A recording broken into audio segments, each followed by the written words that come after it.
Hello all. तो आज हम कुछ सब्जेक्ट की बात नहीं करेंगे। आज के लेक्चर में हम बात करेंगे कि पढ़ाई कैसे करनी है और टाइम मैनेजमेंट वगैरह पढ़ाई में। बहुत सारे स्टूडेंट्स ने मुझे रिक्वेस्ट किया, स्टूडेंट्स और पेरेंट्स ने, कि थोड़ा इस पर एक वीडियो बनाइए। तो ये वीडियो मैं बना रहा हूँ जिसमें थोड़ा मैं सजेस्ट करूँगा आपको कि कैसे आपको अपना टाइम मैनेज करना है और कैसे पढ़ाई करनी है। बहुत सारे स्टूडेंट्स कंफ्यूज रहते हैं कि क्या करना चाहिए क्या नहीं करना चाहिए। बहुत सारे स्टूडेंट्स में क्लैरिटी भी होती है, तो जिनके दिमाग में क्लियर है कि उनको क्या करना है कैसे करना है और वो इनफ टाइम निकाल पा रहे हैं अपनी पढ़ाई के लिए, देन वो जो कर रहे हैं वो करना चाहिए उनको। ऐसा कोई ज़रूरी नहीं है कि मैं जो सजेस्ट करूँगा वही आपको फॉलो करना है। It is not compulsory. आपको जो कंफर्टेबल है वो आप फॉलो कर सकते हैं, but I will give you some suggestions जो मुझे लगता है कि अगर आप इस तरीके से करेंगे तो it will be better. Now मैंने पूरा यहाँ ये पूरा लिखा है बोर्ड पे कि क्या क्या मैं डिस्कस करने वाला हूँ, क्योंकि थोड़ा मुझे आदत है सिस्टमेटिक रहने की, तो कोई चीज़ मैं स्किप ना कर जाऊँ, इसलिए ये मैंने बोर्ड पे लिखा हुआ है पूरा। तो let's start with time management. तो ये बहुत कॉमन क्वेश्चन होता है स्टूडेंट्स का, कितने घंटे पढ़ाई करनी चाहिए। तो पहली बात, पढ़ाई की कोई लिमिट नहीं है, आप कितने भी घंटे पढ़ाई कर सकते हैं। कोई ऐसा टाइम लिमिट नहीं है कि 2 घंटे 3 घंटे 4 घंटे 5 घंटे 6 घंटे, कितना भी कर सकते हैं। लेकिन मैं एक जनरल आइडिया दे रहा हूं यहां पर, आप इससे ज्यादा टाइम के लिए भी पढ़ाई कर सकते हैं। मैं जो ये बता रहा हूं ये मिनिमम टाइम है, कम से कम इतना पढ़ाई तो करना ही चाहिए आपको। अभी जैसे ये लॉकडाउन का पीरियड है, तो इसमें आपके लेक्चर्स वगैरह जो हैं वो आपके कंट्रोल में होते हैं एक तरीके से। जैसे रिकॉर्डेड लेक्चर अगर मैं देता हूं तो वो आप कभी भी देख सकते हैं अकॉर्डिंगली, ऐसा फिक्स नहीं है कि इसी वक्त देखें। ये रिकॉर्डेड लेक्चर्स का फायदा है। लाइव क्लासेस में दिक्कत ये होती है कि आपको एक पर्टिकुलर टाइम पे ही लाइव क्लास में बैठना पड़ता है, तो वो बाउंडेशन हो जाती है एक तरीके से। That's why I prefer recorded lecture. उसमें आपको फ्लेक्सिबिलिटी रहती है, आप किस टाइम बैठकर आप वो लेक्चर देखना चाहते हैं। तो टाइम मैनेजमेंट की बात करें तो दिन में हमारे पास 24 आवर्स हैं। आउट ऑफ दिस 24 आवर्स अगर 7 आवर्स स्लीप में जाते हैं, 7 hours sleep is normal sleep. बहुत स्टूडेंट 6 आवर्स भी स्लीप करते हैं, 5 आवर्स भी स्लीप करते हैं कुछ कुछ बच्चे। मैं पर्सनली अपने टाइम पे 6 आवर्स स्लीप करता था, बट 7 आवर्स लेके चलते हैं। कोई 8 आवर्स भी करते हैं, बट 8 आवर्स से ज्यादा नहीं होना चाहिए, 7 hours is optimum. 2 hours for daily routine, enough time दिया है मैंने डेली रूटीन को। डेली रूटीन मतलब नहाना धोना जो भी है, ब्रश और ये सारी चीजें, एक्सरसाइज थोड़ी बहुत, तो ये डेली रूटीन में इन्वॉल्व 2 घंटे आप दे सकते हैं। 2 hours for eating, enough time दिया गया है ईटिंग को भी, मतलब including breakfast lunch dinner snacks, ये सब मिला के 2 आवर्स में आप खाना खा सकते हैं पूरे दिन भर का। And 2 hours for exercise and refresh breaks, तो 2 आवर रखे गए हैं, 2 घंटे रखे गए हैं एक्सरसाइज एंड रिफ्रेश ब्रेक्स के लिए। मतलब ये आपका फ्री टाइम है एक तरीके से, इस टाइम आप जो करना चाहें कर सकते हैं। तो ये एक टाइम ब्रेक किया है मैंने टोटल 24 आवर्स का। तो ये एक्टिविटीज के अलावा जो भी टाइम आपका बचता है वो आपको पढ़ाई में डिवोट करना है। तो कितना टाइम बचा हमारे पास, दिस इज 7 + 2 9 + 2 11 + 2 13, और दिन में टोटल होते हैं 24 आवर्स। तो 24 - 13, that will be how much, that will be 11 hours. तो 11 आवर्स आपके पास पढ़ाई के लिए बचे हुए हैं, जो कि काफी होते हैं अगर आप इनका सही से यूटिलाइजेशन करें। तो इन 11 आवर्स को हम कैसे यूज करेंगे। अब जिस दिन लेक्चर नहीं है उस दिन तो पूरा का पूरा 11 आवर्स सेल्फ स्टडी में यूज होगा, लेकिन जब आपके लेक्चर्स हैं तो तब का मैं बात कर रहा हूं। तो 1.5 आवर्स 1.5 आवर्स 1.5 आवर्स, 3 सब्जेक्ट के आपके लेक्चर्स हो गए। फॉर एग्जांपल मैंने काफी अच्छा टाइम रखा है ये 1.5 आवर्स, 1.5 घंटा 90 मिनट्स। अब जैसे मैं यूजुअली जो लेक्चर बनाता हूं वो 45 मिनट्स टू 50 मिनट्स, ज़्यादा 1 आवर के होते हैं। तो उसमें मैंने ये काउंट किया है कि आप लेक्चर के दौरान, मतलब ऐसे नहीं कि केवल देखते जाएंगे लेक्चर को, नोट भी करेंगे, तो 45 मिनट्स का लेक्चर देखने में आपको 90 मिनट्स लग सकते हैं। मतलब पॉज किया आपने, क्वेश्चन सॉल्व किया, फिर आगे बढ़े, थियरी नोट की, तो ये करते करते आपको 45 मिनट्स के लेक्चर में हो सकता है आपको 45 मिनट्स की जगह 1 आवर से 90 मिनट्स तक लग सकता है। तो वो मैंने काउंट किया है इसमें एक तरीके से। तो 1.5 आवर, 1.5 आवर, 1.5 आवर, तीनों सब्जेक्ट को मैंने 90 मिनट्स दिए हैं। इसके अलावा 30 मिनट्स और एक्स्ट्रा दिया है, जैसे डीपीपी का है, फॉर एग्जांपल डीपीपी आधे घंटे की है, तो उसके लिए मैंने 30 मिनट्स और एक्स्ट्रा दिया आपको एक तरीके से। तो ये 5 आवर्स हो गया। तो 5 आवर्स आपके लेक्चर में जाएंगे, लेक्चर अटेंड करने में जाएंगे। फिर बचे 11 माइनस 5 विच इज 6 आवर्स। तो 6 आवर्स आप डिवाइड कर सकते हैं equally in all the 3 subjects, 2 hours, 2 hours and 2 hours. तो 6 आवर्स आप सेल्फ स्टडी को डिवोट कर सकते हैं। तो आपके पास एक तरीके से 6 आवर्स है सेल्फ स्टडी के। नाउ ये, लेकिन बहुत सारे स्टूडेंट्स और पेरेंट्स एक गलती करते हैं यहां पर। They think that attending daily lecture, ये जो लेक्चर्स हैं ये अटेंड करना इंपॉर्टेंट है और सेल्फ स्टडी का टाइम इंपॉर्टेंट नहीं है। लेकिन ये बहुत बड़ी मिस्टेक है, बहुत बड़ी गलतफहमी है। इस चक्कर में वो क्या करते हैं, एक ही सब्जेक्ट के दो जगह अटेंड करते हैं। तो it is very very damaging, खासकर वो पेरेंट्स और students who are well off, who are financially well off. जो मिडिल क्लास फैमिली के हैं, who are not financially well off, तो वो तो एक ही जगह ज्वाइन करते हैं और वहीं पर सब कुछ वहां से ग्रैस्प करने की कोशिश करते हैं। But parents and students who are financially well off, जो अफोर्ड कर सकते हैं एक से ज्यादा ट्यूशन लगाने का, तो वो मैथ्स के 2 जगह लगा लिए, फिजिक्स के 2 जगह लगा लिए, केमिस्ट्री के 2 जगह लगा लिए। आप कोई भी सब्जेक्ट अगर आप 2 जगह लगाएंगे तो your self study time will be affected, और ये अगर इफेक्ट होगा then you will not be progressing. ये मान के चलिए आप। 2 जगह अलग अलग टीचर से पढ़ने में 2 नुकसान होते हैं। एक तो आपका सेल्फ स्टडी का टाइम जाता है, दूसरा it creates confusion in mind, क्योंकि सेम चीज पढ़ाने का अलग अलग टीचर्स का अलग अलग तरीका हो सकता है। दोनों सही पढ़ा रहे होंगे लेकिन मेथड अलग अलग हो सकता है, तो आप उन मेथड से कंफ्यूज हो सकते हैं, you may get confuse.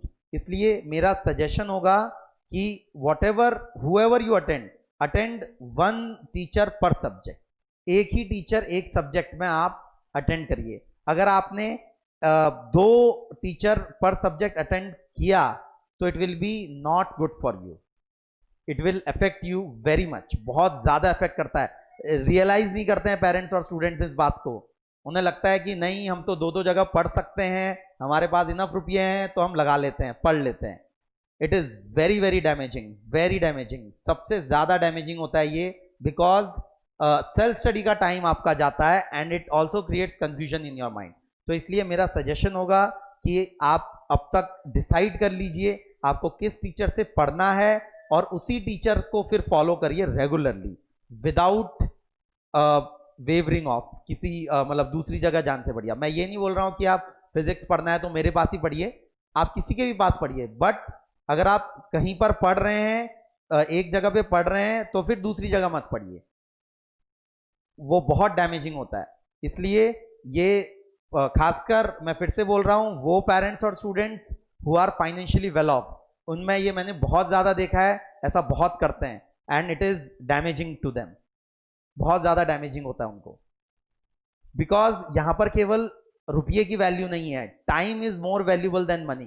Time हमारे लिए ज्यादा वैल्यूबल है रुपये से, और टाइम हमारा जाता है तो फिर वो आप उसमें पीछे छूटते जाएंगे। क्योंकि अगर आप सेल्फ स्टडी को इनफ टाइम नहीं देंगे तो आप ये आप मत समझिए कि आप कुछ कर पाएंगे अच्छे से। इसलिए टेक योर डिसीजन, आपको कहाँ पढ़ना है, किस टीचर से पढ़ना है, and be firm on that for 2 years continuously, तभी आप अच्छे से पढ़ाई कर पाएंगे।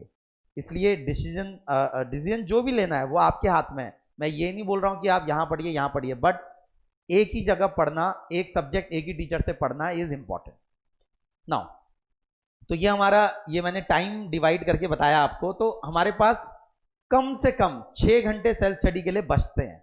मैंने बहुत रिलैक्स वे में ये किया है। बहुत सारे स्टूडेंट्स ये 6 घंटे को 10 घंटे भी बना देते हैं। जो टॉपर्स होते हैं वो ये 6 घंटे को 10 या 12 घंटे भी इनमें से टाइम स्क्वीज करके थोड़ा कम सो के, थोड़ा कम टाइम यहाँ ईटिंग और डेली रूटीन में टाइम बचा के एंड एक्सरसाइज में टाइम बचा के दे expand this time of 6 hours. ये तो हम कंपनसेट नहीं कर सकते, ये कम नहीं कर सकते, लेकिन यहाँ थोड़ा कम करके ये सेल्फ स्टडी का टाइम वो बढ़ा लेते हैं and they practice more. If you will practice more you will get more marks, ये मान के चलिए आप। तो मिनिमम 6 आवर्स सेल्फ स्टडी के लिए हमारे पास है। नेक्स्ट, तो उसके बाद हम जरा शेड्यूलिंग की बात करें कि कैसे हमको ये अपना शेड्यूलिंग करना चाहिए।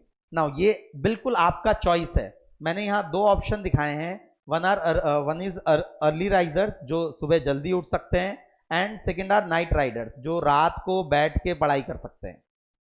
तो दोनों प्रिफर्ड अर्ली राइजर जो है वो थोड़ा प्रिफर्ड होता है कंपेयर टू नाइट राइडर्स, क्योंकि हमारे कल्चर में एक तरीके से सुबह उठना इज मोर प्रिफर्ड। हमारे कल्चर में हम ज़्यादा बेटर मानते हैं, और है भी, मतलब ऐसा नहीं है कि उससे फ़ायदा नहीं होता है।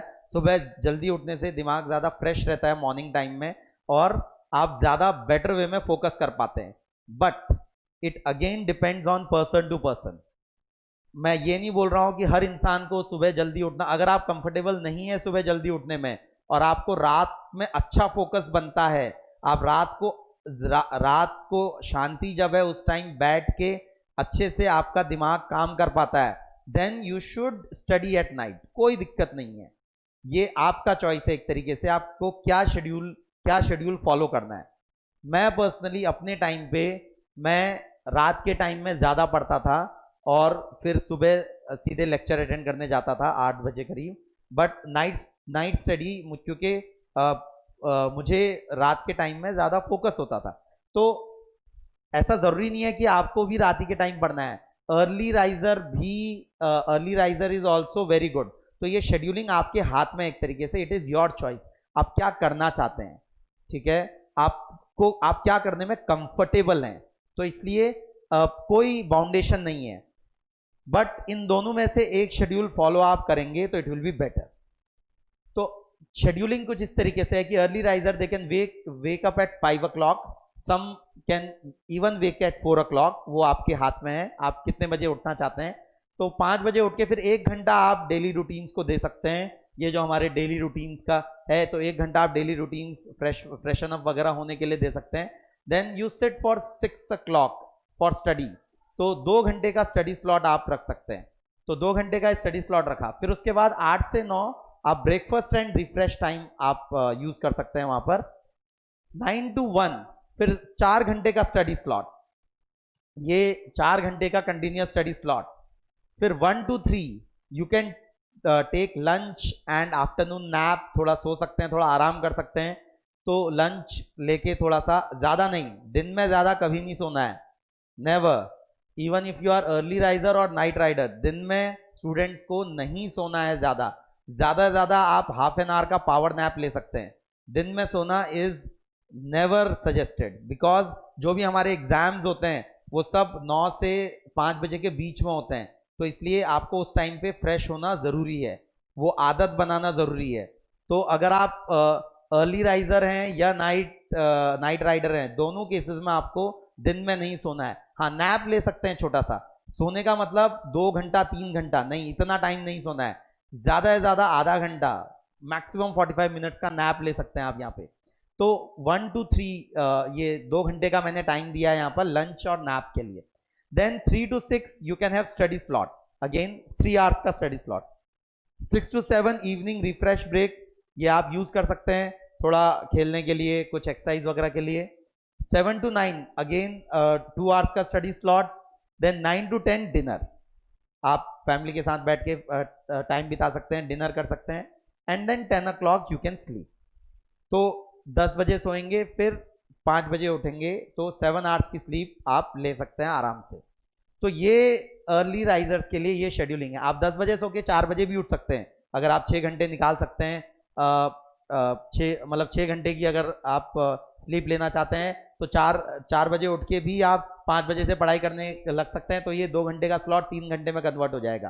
तो ये अर्ली राइजर्स के लिए है। नाइट राइडर्स के लिए मॉर्निंग 9 o'clock आपको उठना है। 9 o'clock से लेट नहीं होना है उठने में, कुछ भी हो जाए 9 o'clock से ज्यादा लेट नहीं होना है। 11 to 2 मैंने यहाँ 2 घंटे का टाइम दिया है। 9 to 11, 9 to 11 में आप ब्रेकफास्ट कर सकते हैं, फ्रेशन अप हो सकते हैं। 2 घंटा इनफ है टाइम उस चीज के लिए। फिर 11 बजे आप बैठ सकते हैं। 11 to 2 तो 3 घंटे का स्लॉट, आप ये स्टडी स्लॉट पहला। फिर 2 to 4 lunch and afternoon nap. मैं फिर से बोल रहा हूं नैप, नॉट स्लीप, नैप। तो 2 से 4 बजे के बीच आप आराम कर सकते हैं थोड़ा, लंच लेके। 4 to 6 स्टडी स्लॉट फिर से ले सकते हैं, 2 घंटे का स्टडी स्लॉट। फिर 6 to 7 रिफ्रेश ब्रेक, एक्सरसाइज वगैरह कर सकते हैं, थोड़ा फैमिली के साथ टाइम बिता सकते हैं। 7 to 9 study slot again of 2 hours। Then 9 to 10 dinner and थोड़ा सा क्वालिटी टाइम फैमिली के साथ बिता सकते हैं। 10 to 2 4 hour study slot. Now this is very important कि ये जो 4 घंटे का स्टडी स्लॉट है, आप इसको 4 घंटे की जगह 5 घंटे का भी कर सकते हैं कि 3 बजे तक आप पढ़ रहे हैं। It is quite possible. तो 10 से 2 का ये 4 घंटे का स्टडी स्लॉट, और फिर 2 बजे आप सो सकते हैं 9 बजे उठने के लिए, कि 7 आवर्स की आपको स्लीप मिल जाए, इनफ स्लीप। तो ये शेड्यूलिंग है। ये शेड्यूलिंग में आप अपने हिसाब से थोड़ा ऊपर नीचे कर सकते हैं, लेकिन कुछ फिक्स चीजें हैं। 9 बजे से लेट नहीं उठना है, कुछ भी हो। 9 o'clock के बाद नहीं उठना है। आप कितना जल्दी उठ सकते हैं वो आप पर डिपेंड करता है, बट 9 o'clock के बाद नहीं उठना है। दूसरी इंपॉर्टेंट बात, दिन में नहीं सोना है। ये 2 चीजें स्ट्रिक्टली फॉलो करिए। इसके अलावा जो आप जो भी खाना खा रहे हैं, breakfast, lunch, dinner, it should not be heavy. Students को कभी भी हैवी लंच या हैवी डिनर या हैवी ब्रेकफास्ट सूटेबल नहीं है। बहुत ज्यादा खाना किसी भी टाइम नहीं खाना है, बिकॉज आप जब भी बहुत ज्यादा खाना खाएंगे तो आपको फिर उसके बाद बहुत ज्यादा नींद आएगी, which is not beneficial at all. तो इसलिए किसी भी टाइम, मतलब तीनों में से आप अगर अर्ली राइजर हैं तो डिनर आप हैवी कर सकते हैं बिल्कुल, लेकिन अगर आप रात को पढ़ाई करना चाहते हैं तो आपको डिनर भी हैवी नहीं करना पड़ेगा, डिनर भी आपको मीडियम करना पड़ेगा, एंड लंच भी आपको मीडियम करना पड़ेगा। तो इसलिए ये शेड्यूलिंग में आप कोई भी चीज फॉलो कर सकते हैं, थोड़ा आप टाइम अपने हिसाब से ऊपर नीचे कर सकते हैं, बट ये अगर आप फॉलो करेंगे तो you will be able to extract at least 6 hours of study. अब उस 6 hours में से 6 hours ऑफ सेल्फ स्टडी, जो टोटल 11 hours निकाले आपने, अगर देखेंगे आप 2 + 4 + 3 + 2 6 + 9 11, और यहां पर भी 3 + 2 5 + 7 4 11, तो आप 11 hours निकाल पा रहे हैं पढ़ाई के लिए। नाउ अब इसके बाद थोड़ा बात करते हैं कि सेल्फ स्टडी टाइम आपको यूटिलाइज कैसे करना है। लेक्चर तो जो देखना है वो तो देखना ही है, लेक्चर कैसे देखना है वो तो आपको पता है। लेक्चर का टाइम जो आपको डिवोट करना है लेक्चर देखने में, वो आपको कैसे लेक्चर अटेंड करना है अगर नहीं पता है, मैं फिर से बता रहा हूँ, फिजिक्स के लेक्चर खासकर, कि आपको लेक्चर, रिकॉर्डेड लेक्चर देखते वक्त नोटबुक साथ में रखनी है, theory copy, and bar bar pause करते रहना है उसको, लेक्चर को, थियरी नोट डाउन करनी है, बोर्ड पे जो लिख रहा हूँ वो नोट डाउन करना है, सीपीएस के क्वेश्चन जो सॉल्व करवा रहा हूँ वो नोट डाउन करना है। तो इसलिए 45 मिनट्स का लेक्चर आपका 1 hour 15 minutes 1 hour 30 minutes तक जा सकता है। तो यहां पर इंपॉर्टेंट बात है, आपको सेल्फ स्टडी का टाइम कैसे यूटिलाइज करना है, जरा उसके बारे में बात करेंगे कि how to utilize self study time of this 6 hours। तो ये 6 घंटे का सेल्फ स्टडी का टाइम आप तीनों सब्जेक्ट में इक्वली डिवाइड कर सकते हैं, लेकिन कभी कभी हो सकता है कोई सब्जेक्ट आपको ज्यादा डिफिकल्ट लग रहा है तो उसको थोड़ा सा ज्यादा डिवोट कर सकते हैं। तो प्रिफर्ड ये है ऑलवेज कि you study all the 3 subjects in 1 day। तीनों सब्जेक्ट हर दिन पढ़िए, वो जरूरी है। और अगर आप सही से फॉलो करेंगे तो you can easily give 2 hours per day पर सब्जेक्ट फॉर सेल्फ स्टडी। अब फिजिक्स कैसे पढ़ना है, मैथ्स कैसे पढ़ना है और केमिस्ट्री कैसे पढ़ना है सेल्फ स्टडी में। तो तीनों सब्जेक्ट्स में थोड़ा सा स्ट्रैटेजी थोड़ा अलग अलग फॉलो करनी पड़ती है हमको तीनों सब्जेक्ट्स में, क्योंकि तीनों सब्जेक्ट का नेचर थोड़ा अलग अलग है। फिजिक्स में थोड़ी बहुत थियरी होती है और ज्यादा प्रॉब्लम सॉल्विंग होती है। तो जो आपको पर डे 15 टू 20 मिनट्स केवल 15 टू 20 मिनट्स थियरी रिवीजन में देना है। फिजिक्स में सबसे बड़ी गलती ये करते हैं, किताबें खोल के बैठ जाते हैं, वही पढ़ते रहते हैं। पेरेंट्स को लगता है कि बच्चे तो पढ़ाई कर रहे हैं और किताब खोल के बस ब्लैंकली उसको देखते रहते हैं, या फिर एक ही चीज को 10 बार पढ़ने की कोशिश करते हैं, समझ में नहीं आता, बार बार वही चीज बार बार 10 जगह से देखने की कोशिश करते हैं। No, it is not at all beneficial.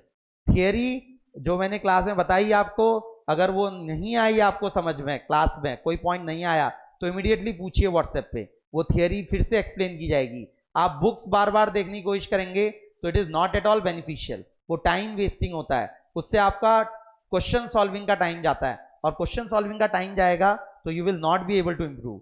इसलिए फिजिक्स में 15 से 20 मिनट से ज्यादा आपको थियरी रिवीजन में नहीं देना है। 15 टू 20 मिनट्स, बहुत सारे बच्चे इसमें गलती करते हैं, एक एक घंटा डेढ़ घंटा केवल थियरी ही पढ़ते रहते हैं, जो कि गलत है।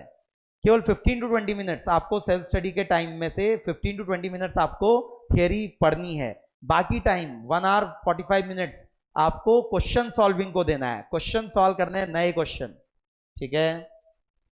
Next maths. मैथ्स में आपको एंटायर टाइम क्वेश्चन सॉल्विंग में देना है। मैथ्स में ज्यादा थियरी होती नहीं है, आपको फॉर्मूले होते हैं, उनको अप्लाई करना सीखना होता है। तो आपको ऐसा नहीं कि बार बार कोई चीज पढ़नी है, आप क्वेश्चंस करेंगे तो उससे भी आपको चीजें याद हो जाएंगी धीरे धीरे। तो मैथ्स में entire time should be given to question solving. Chemistry में थियरी होती है, खासकर ऑर्गेनिक एंड इनऑर्गेनिक। फिजिकल तो is like physics, physical chemistry is like physics, but organic inorganic में थियरी होती है। तो आपको 30 टू 40 मिनट्स आपको केमिस्ट्री का सेल्फ स्टडी का you should give to theory revision. और इसमें एनसीईआरटी बहुत इंपॉर्टेंट है, केमिस्ट्री में एनसीईआरटी, और फिजिक्स मैथ्स में एनसीईआरटी इंपॉर्टेंट नहीं है। It is not that much important for physics maths, कर सकते हैं but not that much important. But क्योंकि केमिस्ट्री थियरिटिकल है इसलिए एनसीईआरटी बहुत इंपॉर्टेंट है। तो इसमें थियरी आप थोड़ा ज्यादा टाइम डिवोट कर सकते हैं, थियरी को 30 टू 45 मिनट्स डिवोट कर सकते हैं, और बाकी रिमेनिंग टाइम क्वेश्चन सॉल्विंग पे दे सकते हैं, ठीक है। तो इसलिए ये तीनों में स्ट्रैटेजी, तीनों सब्जेक्ट्स में सेल्फ स्टडी का टाइम आपको कैसे यूटिलाइज करना है उस पर ध्यान रखेंगे, बिकॉज तीनों सब्जेक्ट का पढ़ने का तरीका अलग अलग है। मैथ्स में आपको प्रॉब्लम सॉल्विंग सीखनी होती है, मैनिपुलेशन करना सीखना होता है, इक्वेशंस कैसे हैंडल करना है वो सीखना होता है। फिजिक्स में आपको दिमाग लगाना होता है, रीजनिंग अप्लाई करनी होती है, तो उसमें थोड़ा अलग टाइप का दिमाग यूज होता है। केमिस्ट्री में थोड़ा फैक्ट बेस्ड लर्निंग ज्यादा होती है कंपैरेटिवली, दिमाग भी लगाना होता है, ऐसा नहीं उसमें नहीं लगाना होता है, बट फैक्ट बेस्ड लर्निंग का थोड़ा परसेंटेज ज्यादा होता है। तो इसलिए ये तीनों सब्जेक्ट में आपको कैसे सेल्फ स्टडी में टाइम यूटिलाइज करना है वो आप देख सकते हैं यहां पर से। नेक्स्ट, सेल्फ स्टडी का शेड्यूल कैसे करें। नाउ जो आपके 6 घंटे हैं सेल्फ स्टडी के, वो आप कैसे यूटिलाइज, कैसे शेड्यूलिंग करें, मतलब उसको कैसे बैठे, मतलब आधा घंटा, एक घंटा, 2 घंटा कैसे बैठे। तो 2 प्रिफर्ड मेथड्स हैं। फिर से मैं आपको यहाँ पर 2 चॉइसेस बता रहा हूँ, ये मेरी नज़र में ये अच्छी चॉइसेस हैं, इन दोनों में से कोई भी आप फॉलो कर सकते हैं। तो मैं फिर से बोल रहा हूँ, this is other than lecture, ये सेल्फ स्टडी के लिए बता रहा हूँ मैं। तो सेल्फ स्टडी के लिए एक तो तरीका ये है, you do 1 hour physics, 1 hour chemistry, 1 hour maths continuously. जैसे कि आप 3 आवर का स्लॉट, जैसे ये 3 घंटे का स्लॉट है 3 to 6, तो इसको आप यूटिलाइज कर रहे हैं, या ये 9 to 1 का स्लॉट है, इसको भी यूटिलाइज कर रहे हैं। तो 3 आवर्स के स्लॉट में आप फिजिक्स, फिर केमिस्ट्री, फिर मैथ्स एक घंटा कंटिन्यूअसली पढ़ते जा रहे हैं। एंड दूसरे 3 घंटे के स्लॉट में भी फिजिक्स, केमिस्ट्री और मैथ्स कंटिन्यूअसली पढ़ते जा रहे हैं। बाकी अपने लेक्चर्स आप बाकी स्लॉट्स में अटेंड कर रहे हैं।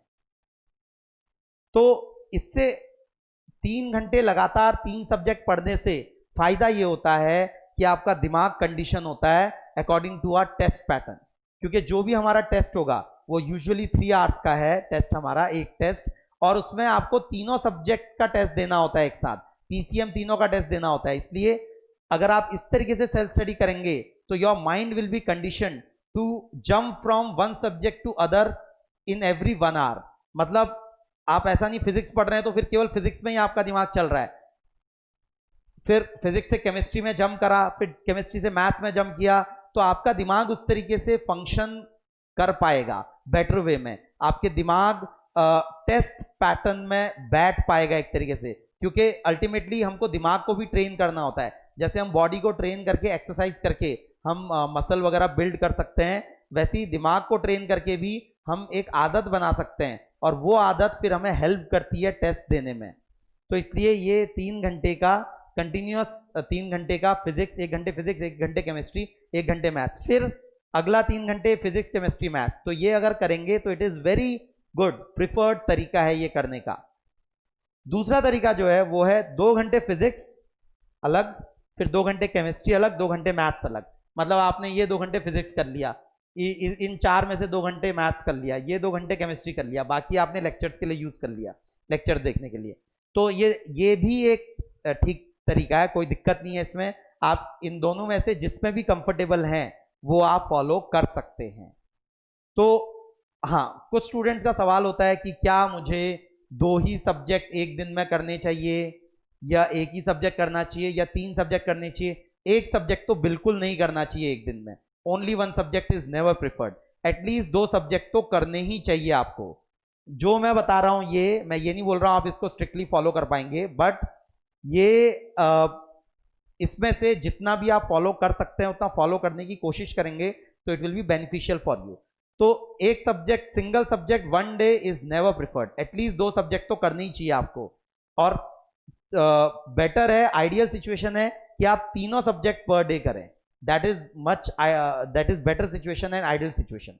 तो मैंने आपको ये 2 चॉइसेस दी आपको, 6 आवर्स आप सेल्फ स्टडी के जो आप हैं आपके पास, वो आप कैसे यूटिलाइज कर सकते हैं, किस तरीके से ब्रेकअप कर सकते हैं, और ये चीजें आप यहाँ ये जो आपका शेड्यूल है इसमें यूज कर सकते हैं। उसको अपना जो कैसे शेड्यूलिंग करनी है उसको यहाँ यूटिलाइज कर सकते हैं इस तरीके से। तो ये बात हुई। अच्छा हाँ, एक इंपॉर्टेंट सजेशन ये जनरल स्टडीज के लिए, वो है स्टॉप वॉच। आजकल डिजिटल स्टॉप वॉचेस आती हैं, अपनी स्टडी टेबल पे एक स्टॉप वॉच रखिए, डिजिटल या एनालॉग जैसे भी है, स्टॉप वॉच रखिए, बड़ी वाली स्टॉप वॉच मिलती है आराम से, कहीं से भी आप मंगा सकते हैं, डिजिटल या एनालॉग। तो स्टॉप वॉच में होता ही है फीचर कि आप एक बार प्रेस करते हैं तो वो चलने लगती है, फिर दूसरी बार प्रेस करते हैं तो रुक जाती है। जैसे कि चेस में जो स्टॉप वॉचेस यूज होती हैं कि एक बार प्रेस किया आपने तो वो चलने लग गई, फिर दूसरी बार प्रेस किया तो वो नहीं चल रही है। तो चेस की स्टॉप वॉच अगर देखी हो आपने, उसमें दो तरफ होते हैं, एक ये। तो आप अपने भी स्टॉप वॉच में 2 तरफ रखिए, मतलब ये 2 डबल वाली स्टॉप वॉच लेंगे तो और बेटर रहेगा। तो उसमें एक साइड स्टडी का कॉलम है और एक साइड अदर एक्टिविटीज का कॉलम है। जब भी आप पढ़ाई करने बैठ रहे हैं तो स्टडी वाले को दबा दीजिए तो वो चलने लगेगा, फिर जैसे ही आप पढ़ाई से उठ रहे हैं तो दूसरे वाले को दबा दीजिए तो ये वाला चलने लगेगा। फिर आप स्टडी के लिए बैठ रहे हैं तो फिर ये स्टडी वाले को दबा दीजिए तो फिर स्टडी वाला चलने लगेगा, फिर ये वाले को दबा दीजिए। तो इस तरीके से आप फिर जब आपका पूरा दिन बीत गया तो आपको उसमें दिखेगा कि कितना टाइम आपने स्टडी में बिताया है और कितना टाइम अदर एक्टिविटीज में बिताया है। आपको वो बात अच्छे से एनालाइज हो पाएगी और आप देख पाएंगे कि आप कितना अपने टाइम का यूटिलाइजेशन कर रहे हैं।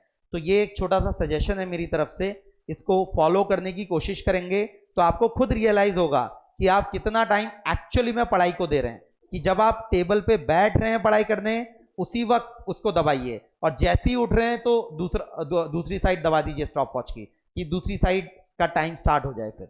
तो ये आपको हेल्प करेगा आपके स्टडी बिहेवियर को मैनेज करने में, ये हेल्प करेगा आपको। नाउ तो ये हमारा अब मेन बात है यहाँ फिजिक्स में क्या करना चाहिए हमको। तो फिजिक्स में थोड़ा सा एक बार बात कर लेते हैं कि फिजिक्स में हमको कैसे पढ़ाई करनी चाहिए, क्योंकि बहुत सारे स्टूडेंट्स का ये डाउट रहता है कि क्या करना है, कौन सी बुक्स फॉलो करनी है।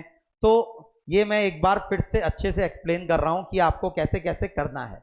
तो हमारे पास क्या क्या चीजें हैं क्वेश्चन सॉल्विंग, क्वेश्चन जहां से हमको करने हैं। तो ये मैंने प्रायोरिटी ऑर्डर में लिखा है यहाँ पर कि इस प्रायोरिटी में आपको चीजें करनी है। तो सबसे पहली प्रायोरिटी है, सबसे फर्स्ट प्रेफरेंस है होमवर्क फ्रॉम सीपीएस। जो भी मैं सीपीएस से होमवर्क दे रहा हूं वो सबसे पहले उसको करिए। सबसे पहले जो लेक्चर खत्म हुआ जैसे ही उसके बाद वो होमवर्क सबसे पहले होमवर्क करना जरूरी है। दूसरा, क्योंकि होमवर्क में ज्यादा नहीं, 2-3-4 क्वेश्चन रहते हैं यूजुअली।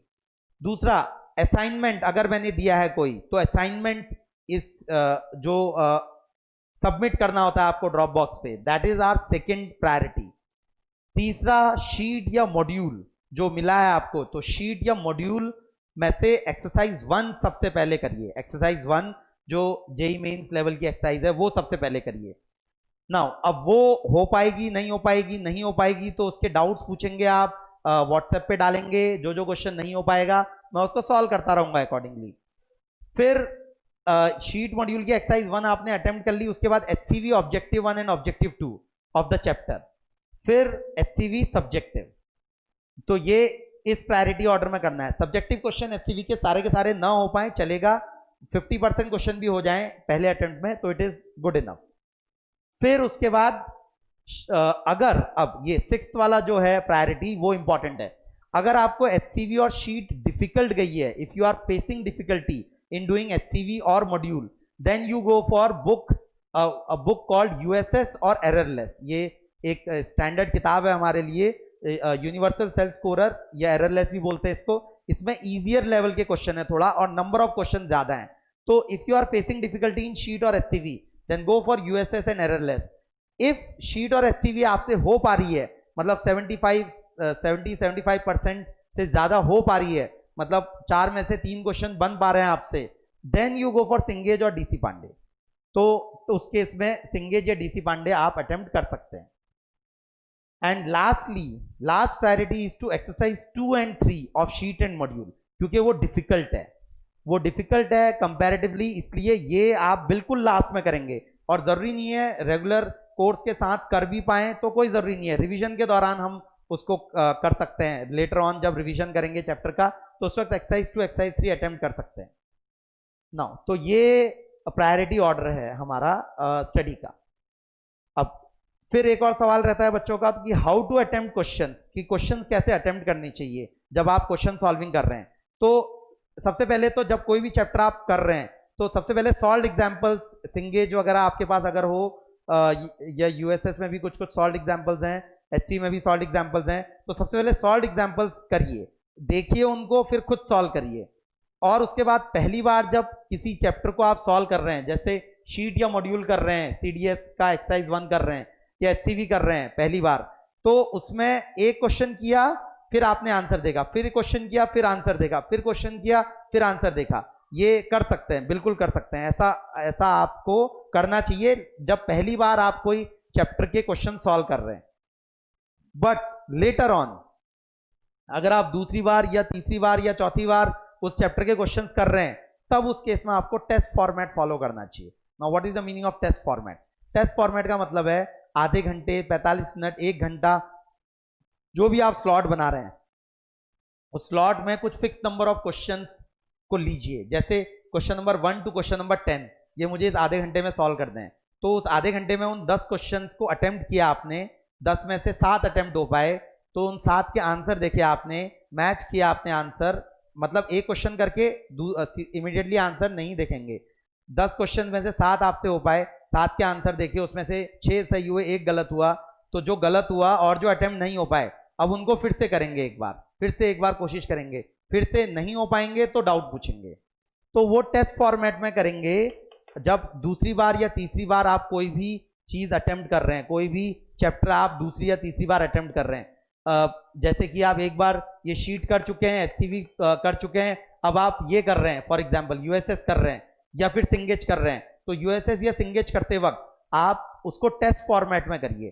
टेस्ट फॉर्मेट में दीजिए, प्रेफरेबली 1 आवर और हाफ आवर से 1 आवर के बीच का स्लॉट रखिए, एक स्लॉट, और उस स्लॉट में कुछ fix number of questions decide करिए कितने क्वेश्चंस मुझे करने हैं इस 1 घंटे के स्लॉट में या इस आधे घंटे के स्लॉट में, और उसके बीच में आंसर मत देखिए। जब वो खत्म हो जाए वो टाइम, उसके बाद ही आंसर देखिए और फिर डिसाइड करिए। इससे आपको फायदा ये होगा कि आपकी आदत बनेगी, आपको जजमेंट होगी कि आपकी एक्यूरेसी कितनी है और आपकी स्पीड कितनी है, ये दोनों का आपको जजमेंट आएगा। और फिर क्या इंप्रूव करना है वो धीरे धीरे प्रैक्टिस से इंप्रूव होता जाएगा, क्योंकि सबसे पहली चीज है ये रियलाइज करना कि हमारी कमियां कहां पर हैं। जब तक कमी को आप अपनी गलतियों को या कमियों को रियलाइज नहीं कर पाएंगे तब तक आप उनको सुधार नहीं सकते। तो इसलिए सबसे पहले ये रियलाइज करना जरूरी है। तो इसके लिए ये टेस्ट फॉर्मेट का अटेम्प्ट है। टेस्ट फॉर्मेट में करिए जब एक से ज्यादा बार आप कोई क्वेश्चन कर रहे हैं तो, ठीक है। तो दूसरी बात, कभी भी अटकिए मत किसी क्वेश्चन पे। जब आप ये कर रहे हैं, ये चीजें सॉल्व कर रहे हैं, कोई भी एक क्वेश्चन में आपने 3 मिनट बिता दिया, 4 मिनट बिता दिया, मैक्सिमम 5 मिनट बिता दिया, नहीं हो पा रहा है तो ऐसा नहीं कि उसको 1 घंटे तक लगे हुए हैं, 1-2 घंटे तक एक ही क्वेश्चन के पीछे लगे हुए हैं, मैथ्स में या फिजिक्स में या केमिस्ट्री में किसी में भी, that is purely time waste. Teacher आपको उसी के लिए अवेलेबल है कि अगर आपसे क्वेश्चन नहीं हो पा रहा है तो इमीडिएटली डाउट डालिए व्हाट्सएप पे, जैसे ही मुझे टाइम होगा मैं रिप्लाई करूंगा और आगे बढ़ जाइए, डाउट डाल के आगे बढ़ जाइए। फिर जब रिप्लाई आ गया तो फिर उस क्वेश्चन को देखिए कि आपको कैसे करना है वो सवाल। तो इसलिए टीचर की हेल्प लीजिए इस चीज में और अपने टाइम का बेस्ट यूटिलाइजेशन करिए। मतलब अगर आप अटकते हैं किसी क्वेश्चन में and you waste 1 hour, 1.5 hour, 2 hours on single question, then that is a pure waste of time. क्योंकि टीचर आपको वो जल्दी से बता सकता है कि आप क्या गलती कर रहे हैं या ऐसे करना चाहिए, तो इसलिए उस पर टाइम वेस्ट मत करिए, ठीक है। तो ये कुछ सजेशंस हैं, ये स्टॉप वॉच वाला सजेशंस आप अप्लाई कर सकते हैं तो it will be very beneficial for you. और क्योंकि इससे टाइम मैनेजमेंट आपको पता चलेगा कि आप एग्जैक्टली क्या कर रहे हैं। तो ये शेड्यूलिंग और कैसे काम करना है हमको, ये सारी चीज़ें एक बार ये जनरल चीज़ें हैं। और मैं फिर से एक बार बोल रहा हूँ, if you are doing good then no need to follow any, मतलब मेरा सजेशन या किसी का भी सजेशन फॉलो करने की कोई ज़रूरत नहीं है। अगर आप अच्छा कर रहे हैं, if you are scoring more than 60% marks, more than 55% marks in JEE mains और JEE advanced, then you are free to do however you do, जिसमें भी आप कंफर्टेबल हैं। बट जो स्टूडेंट्स थोड़ा स्ट्रगल कर रहे हैं तो वो एक शेड्यूल फॉलो करना चाहते हैं, तो ये मेरे सजेशंस हैं, इनको फॉलो करने की कोशिश करिए तो आपको बिल्कुल हेल्प होगा, ठीक है। तो कोई भी और डाउट रहते हैं, कोई भी आपको दिक्कत आती है तो प्लीज़ व्हाट्सएप पे पूछिए, पर्सनल मैसेज डालिए या ग्रुप पे डालिए, I will reply whenever I get time, related to studies. और कैसे इससे भी रिलेटेड कोई चीज़ आपको पूछनी है, कोई डाउट है तो पूछिए, मैं रिप्लाई करूँगा उस पर पर्सनल क्वेश्चंस पे, ठीक है। चलिए, थैंक यू।